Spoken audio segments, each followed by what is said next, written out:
Naligo sa ulan si Wendy. Ang ganda naman itong pinapanood ko.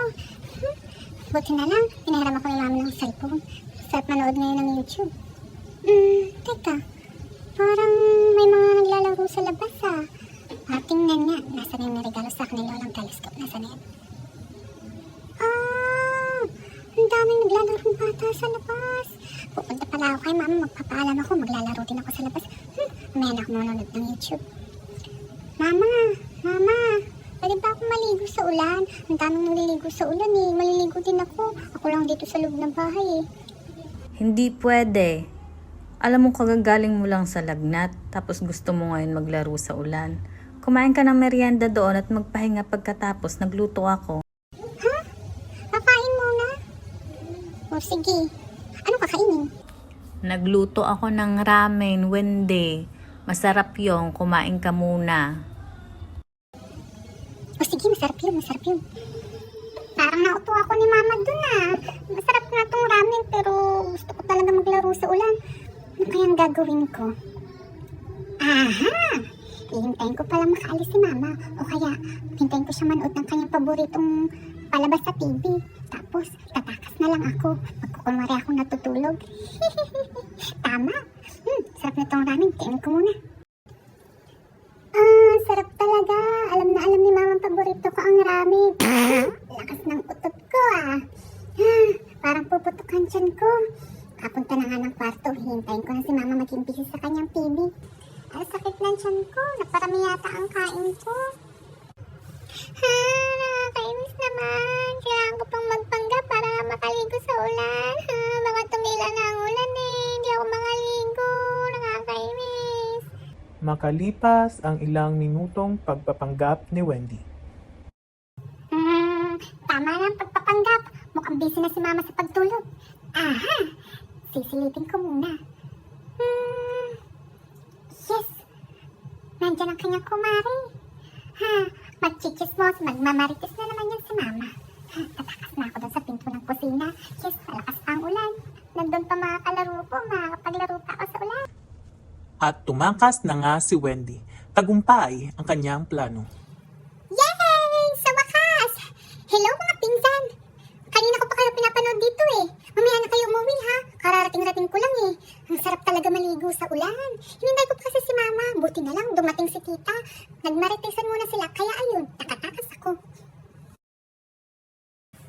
I-congratulate niyo naman ako. Buti kayo laging binapayagan ako. Kailangan ko pang pumigit ng matagal. Mikay! Pumasok ka sa loob. Kagagaling mo lang sa lagnat. Tigas ng ulo mo. Pag ikaw nilagnat ulit, huwag kang iiyak-iyak sa akin. Akala ko nagiging pagmaritesan pa siya. Nahuli ako. Opo mama, pasok na. Time first mga pinsan. Papasok na ako. Tinatawag na ako ni mama. Bukas na lang ulit pag umulan. Nakapayagan na ako. Opo mama, papasok na. Ano ba yan? Mama, huwag niyo po akong papaluin Nagpaalam naman ako kanina Hindi niyo lang po ako narinig kasi kakwentuhan niyo si tita. O Mikay, isa pa, masama sa bata yung nagsisinungaling. Hindi ka nagpaalam kanina. Bakit ba kailangan mo pang magsinungaling? Tumakas ka na nga, nagsisinungaling ka pa.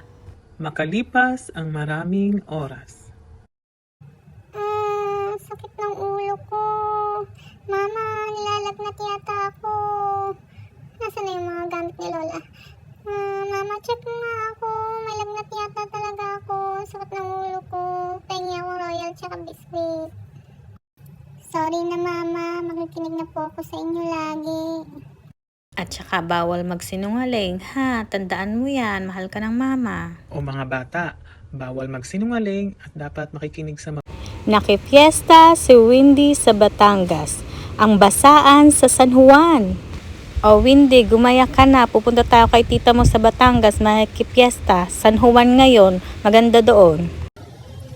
Talaga po mama, di maraming pagkain doon. Tsaka mahigit ako ng mga pinsan ko.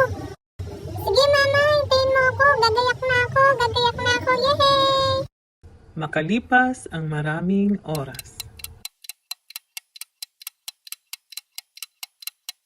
Pagkarating ni na Wendy sa Batangas ay nagsimba agad siya ng kaniyang mama. Ganito pala sa Batangas, paglabas namin galing simbahan, nagulat ako. Buti na lang, kaya pala pag-alis namin, binalot ni mama ang cellphone ng plastic kasi magbabasaan. Sabi ni mama, taon-taon daw itong ginagawa doon. Ang saya nga, tsaka bumili na rin ako ng water gun.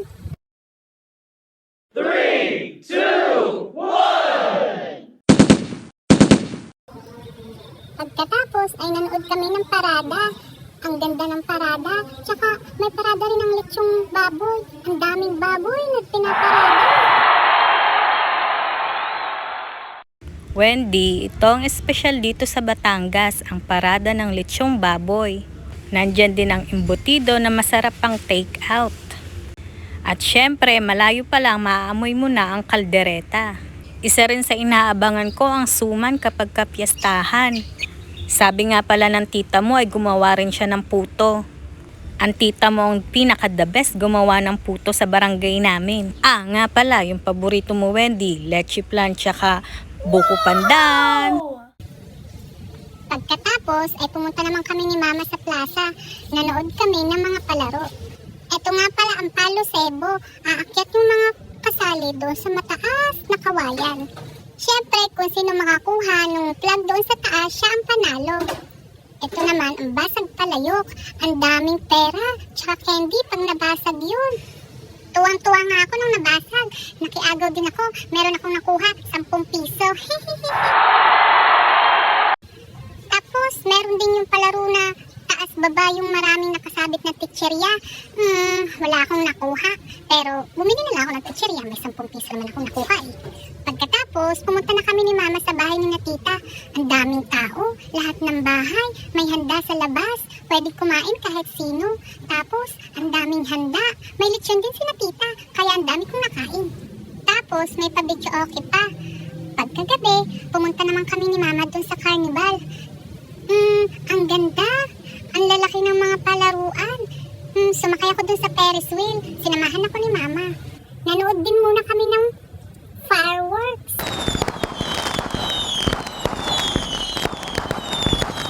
May mga dart din, carousel, at saka maraming tindang pagkain. Bumili kami ng popcorn. Favorite ko yun eh. Pag uwi namin, nagbibidyo ako pa rin mga pinsan ko tsaka tito ko. Mama, bakit ang dami mong dinalang pagkain? Nag-sharon ka pa po eh. Pero hindi ko na yan makakain. Matutulog na ako. Busog na busog ako kanina eh. Tsaka, nakakapagod. Hay, salamat. Nakauwi na rin kami. Pero, ang sarap ng lechon. Nakatulog na nga. Masarap talaga mamiesta sa Batangas. Salamat sa panunood mga bata. Mga bata, handa na ba kayong mamasyal sa zoo?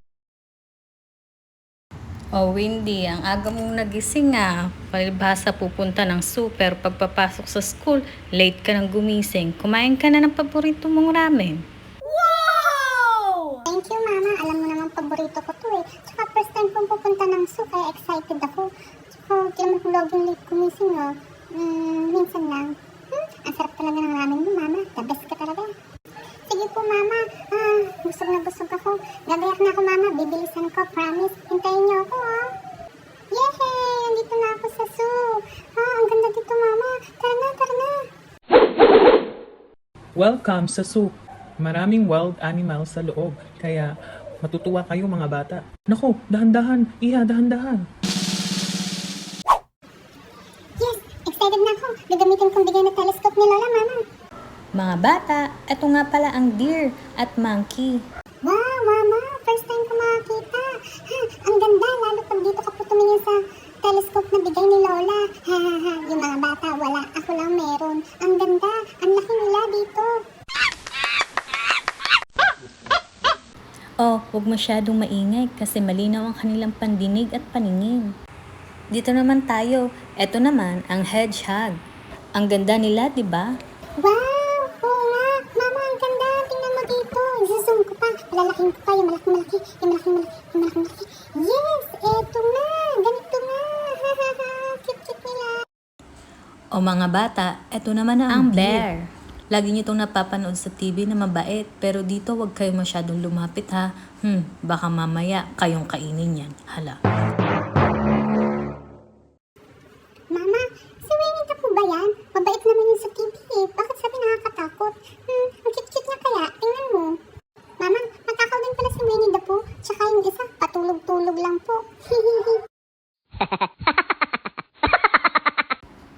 bata, alam kong alam nyo na to. Nagsisimula ito sa Z. Ito ang zebra. Pagkatapos, dito naman tayo sa medyo kahawig niya. Ano ito na mahaba ang liig?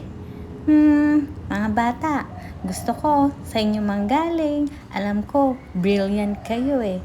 Nagsisimula sa letter G. G, mama, alam ko po yan. Jeremy po. Okay, magaling. Pasyalan naman natin ang peacock. Ang ganda niya, di ba? Iba't ibang kulay. Mas marami pang mas magagandang kulay dyan, pero yan lang nandito sa zoo. Ito naman, ang kangaroo. Lagi niyang dala ang kanyang mga baby. Ang sweet, di ba? Ito naman ang elephant. Baby elephant. Say hi. At ang rabbit. Meron na tayo kanina nakitang deer. Medyo hapon na, kaya pagod na ang ating tiger. Mama, pagod na yung tiger. Medyo pagod na rin ako. Tsaka gutom na rin po ako, mama. Oh, sigurado ka, Wendy. Uuwi na tayo. Mag-take out na lang tayo ng pagkain sa labas para makakain ka na agad. Ang tiyan mo talaga. Nag-enjoy ka naman ba? At may natutunan ka? Oh, magbabay na. Opo, mama. Hindi ko pa po lahat yung nakita eh. Bye-bye na. Thank you. Mama, the best ka po talaga. May spaghetti pa ako. Yay! Aba, at may fried chicken ka rin. Nagpa-take out ka pa kanina sa McDo eh. Thank you, mama. Promise, susunod na po ako sa lahat ng utos niyo, mama. Ang ganda po sa kanina. Thank you ulit, mama. O mga bata, may suo o pagkain o wala, laging susunod sa magulang hanggang sa susunod na kwento. Huwag kalimutang i-press ang bell para makagawa pa ako ng maraming kwento para sa inyo.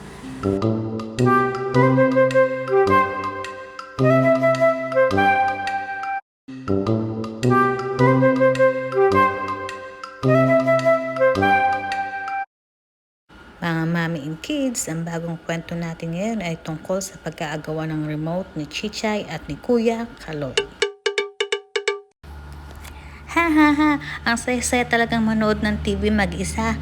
Ang ganda pa ng pinapanood ko ngayon, saktong-sakto cartoons. La la la la la la. Ang saya talaga dito. Kahit nag-isa lang ako. Kuya Kaloy, ano ba yan? Nakaharang ka. Nanonood ako ng cartoons eh. Laki-laki mo dyan sa harap ng TV. Si Kuya Kaloy nakaharang na naman. Yo, Chichay. NBA time na. Ako naman. Kanina ka panonood ng cartoons dyan. Alam mo na, pag gantong oras, basketball time na. Kuya, gantong oras din ang cartoons na gusto ko eh. Tsaka ako nauna dito. Diba kung sino mauna sa remote, siyang bahala. Coach Chichay, huwag ka nga magulo dyan sa likod. Ingay-ingay mo. Nagdadank na eh. Tapusin ko lang tong NBA. Tapos bahala ka na mamaya manood ng cartoons mo. Sasambong talaga kita kay mama. Si kuya, lagi na lang nangaagaw ng remote. Tapos mo lang maglaro ng basketball. Tapos ngayon, maglanood ka na naman ng basketball. Kung saya-saya ako kanina dito, mag-basketball ka na nga lang ulit doon. Kaloy, ano na naman yan? Pinaiyak mo na naman ang kapatid mo. Malayo pa'y naririnig ko ng away ninyong dalawa. Ba'y rinig na rinig sa kapitbahay? Nasaan na ba ang remote at kayong dalawa ay lagi nang nag-aaway na dahil sa TV na to? Patayin na to. Ayan, para patas ang laban, para pareho kayong walang pag-awayan. Mama naman, kanina pa naman si Chichay nanonood ng cartoons eh, kararating ko lang. Kakabukas-bukas ko lang talaga ng TV para sa NBA. Chichay kasi iyak na iyak. Pakaiyakin mo talaga, Chichay. Glalaro na nga lang ako ng basketball sa labas. Ay, teka ma. Ano nga palang merienda? Parang may naamoy ako masarap sa kusina eh. Kakain pala muna ako bago maglaro sa labas. Chichay, gusto mo magmerienda? Sandukan kita. Huwag ka nang umiyak dyan. Kaloy, pakainin mo muna ang kapatid mo. Pinaiyak-iyak mo yan eh. Tuwing mag-aaway kayo, laging ganito ang mangyayari. Wala kayong TV sa akin. Ikaw kasi kuya, bukas ako na manunood ha. Tapos isang araw, ikaw naman. Para hindi na tayo pagalitan ni mama para pareho tayo may TV. O huwag ka nang umiyak. Tara, magmerienda na tayo. May sopas na niluto si mama. Gusto mo? Mama, bukas manunod ako ng TV ah. May deal na kami ni kuya. Promise hindi na kami mag-aaway. O mga bata, kaya dapat kayo magkakapatid, dapat nagkakasundo kayo. Sana nagustuhan niyo ang kwento nito. Mga mommy and kids, huwag kalimutang mag-subscribe para makagawa pa ako ng maraming kwento. Mga mommy and kids, ang kwento natin ngayon ay tungkol kay Popoy, ang makulit na aso. Isang araw napadaan ng magkaibigang Popoy at Pepay sa kusina. Wow, Pepay, tingnan mo. Ang sarap ng gatas. Gusto mo ba? Akong bahala. Sabihin mo lang kung gusto mo. Nakita ko kahapon, inom-inom yan ni Junior. Sarap na sarap siya. Kaya tsaka ako masarap din yan. Tara, tikman natin. Popoy, baka bawal yung kuhanin. Mapahamak na naman tayo. Gawa mo, lagi na lang tayo napapahamak eh. Manghingi na lang kaya tayo kay Junior mamaya. Tama bang narinig ko? Huy, sali ako dyan ha. Pahingi rin ako ng gatas. Oo nga, nakita ko rin kahapon. Sarap na sarap si Junior dyan. Pingi ako. Na, Popoy, huwag ka makinig dyan kay Pepay. Kuhanin mo na. Ikaw mas malaking kamay sa ating lahat eh. Bigyan mo ako ha. Patikim ako ha. Sige, di na daga. Buti ka pa, suportado ako. Itong si Pepay masyadong negative. Pag may dala naman akong pagkain, laging hingi ng hingi. Di mo naman matanggihan. Diyan ka na nga lang. Suportado ka lang dyan. Hindi naman nila mahahalata kung babawas tayo ng konti. Look out ka lang dyan, akong bahala. At nagtangka na nga si Popoy na kuhanin ang gatas. Uh-oh. Nako, Popoy, natapon. Lagot na. Sabi ko naman sa'yo eh. Huwag ka na kasing makikialam eh. Pati ako madadamay nito. Nako, Popoy, tatakbo na ako. Ako ang unang papaluin eh. Naku, Pepay, Popoy, ano na naman itong pinagagawa ninyo? Tinapon nyo pa ang gatas ko. Sino sa inyong dalawa, tatlo pala ang pasimuno sa kaguluhang ito? Naku, Bossing Junior, aminin ko na ako may kasalanan. Kasi ang sarap nung gatas eh. Ang tagal mo kasing gumising, hihingi sana ako kaso tagal mong gumising. Totoo ba yun, Pepay? Di na daga. Totoo ba yun? Sige na nga. Ayaw talaga ni na Pepay kuhanin. Ako lang nagmagaling. Pero, patawarin mo na ako, Junior. Ang sarap kasi ng gatas eh. Manghihingi na lang ako sa susunod, promise.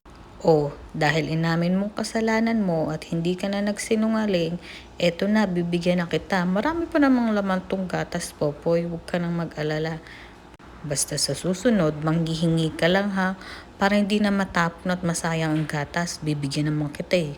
Salamat Popoy, promise sa susunod, hindi na talaga ako makikialam nang di nagpapaalam, manghihingi na ako sa'yo, tsaka makikinig na ako kay Pepay, tama naman talagang sinabi niya eh. Salamat ha. Yay, may gatas ulit kami. O mga mommy and kids, sana nagustuhan niyo ang kwento at may natutunan kayong aral sa araw na ito. Mag-subscribe lang para makagawa pa ako ng maraming kwento para sa inyo. See you soon! Isinama ni Dudong ang kanyang kaibigang manok at kambing sa bukid. Madalas nga ay pumupunta si Dudong at ang kanyang lolo sa bukid. Nag-i-enjoy siyang tumulong sa kanyang lolo. Ang kalaro niyang kambing at ang kanyang manok ay lagi niyang kasama. Kaya ngayong araw ay hindi niya iniwan ito sa bahay, sa halip ay sinama niya ito sa bukid. Mula sa pagtatanim hanggang pag-ani ay kasama si Dudong ng kanyang lolo. Kaya naman, palihim niyang sinama ang kanyang kaibigan. O mga kaibigan, ito na ang bukid na lagi kong kinukwento sa inyo. Ang ganda-ganda, diba? Tsaka malawak. Sariwa ang hangin dito. Ano, gusto mong tumulong? Turuan kita. Masaya nga ang ibinida ni Dudong ang bukid sa kanyang mga kaibigan. Masaya siyang bukod sa kanyang lolo ay sa wakas nakasama na rin niya ang dalawa niyang paboritong kaibigang hayop. Uy, kaibigan kambing at manok, huwag kayo masyadong lalayo, tsaka huwag kayong kung saan-saan pumupunta, dito lang kayo sa tabi ko, baka magalit si Lolo. At tsaka tuturuan ko kayo kung paano tamang pagtanim. Masaya ito. Ano bang gusto nyo, magtanim o kumuha ng prutas? Dahan-dahan lang sa pag-ikot ha, huwag niyong apakan ng mga gulay para hindi masira. At masyadong nag-enjoy ang dalawang hayop. Naaliw silang maglakad dahil sa malawak na lugar na kanilang laruan ngayon. Di nila namalayan sa kanilang paglalakad at pabalik-balik ay nasira na nga niya mga gulay at mga prutas na nakatanim sa bukid. Naku, lagot ako kay Lolo mamaya. Nasira na ang mga gulay. Sabi pa naman niya, huwag kayong dadalhin dito pero nagpumilit pa rin ako. Naku, Dudong, pasensya ka na. Hindi rin namin alam na mabilis palang masira yung mga gulay dito pag naapak-apakan mo. Masyado kasi kaming na-excite. Doon kasi diba sa bahay, nakakulong lang kami lagi. Sorry talaga, Dudong. Mapapagalitan ka pa ni Lolo mo. Hingi na lang rin kami ng sorry kay Lolo mo mamaya. Please, Dudong. Huwag ka na mag-alala, kaibigan kong kambing. Ngayon, alam mo na, sa susunod, kung papayagan tayo ni Lolo na isama ka namin ulit, huwag na kayong masyadong maglaro dito para hindi masira ang aming mga gulay. Tsaka kasalanan ko rin naman, may dahilan kung bakit pinagbawal ni Lolo kayo dati dito. O Dudong, anong nangyari sa mga gulay natin? Sinabi ko nang huwag mong isama ang mga kaibigan mo. Sa susunod, alam mo makikinig ka sa nakakatanda sa iyo. Opo, Lolo, hindi na po mauulit. O siya, sige, samahan niyo na ako mamuti ng mga natirang gulay. Halina kayo at dadalhin pa natin yan sa bayan nang makahabol sa Tianggian. O mga bata, sana may natutunan kayo sa kwento natin ngayong araw. Hanggang sa susunod, huwag kalimutan mag-subscribe para makagawa pa ako ng maraming kwento para sa inyo.